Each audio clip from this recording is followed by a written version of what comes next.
Data is super important in modern day motorsports.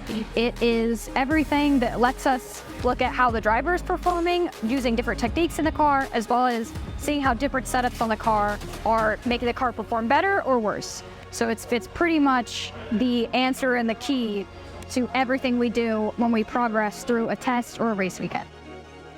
So in a single make series like this, it's incredibly important to optimize every small detail. And that's what Kelly Moss does really well, is that they understand every aspect and they work very closely with Porsche to make sure they understand, what are the parameters, how can we optimize this? And they have a great relationship with Porsche that they've built over many years to make sure that they are the best at understanding how to optimize our current package. So I think that's where their strength lies, is using those working relationships to then make a difference in something that we all have a very small window of what we can really change in the car.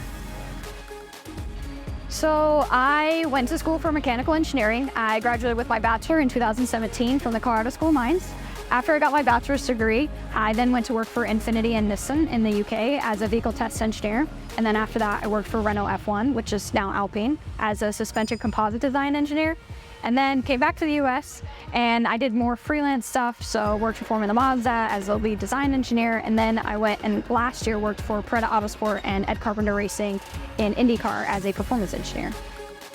Being a driver as an engineer is more helpful than being an engineer as a driver, because as a driver, you have to drive very much on feel, in the moment. You don't want to be super analytical. You don't want to have to think through things too much. You need to be able to just do it. And so I just have to be careful sometimes, obviously keeping the mindsets in their own zone. But being an engineer and then having the driving background is extremely valuable.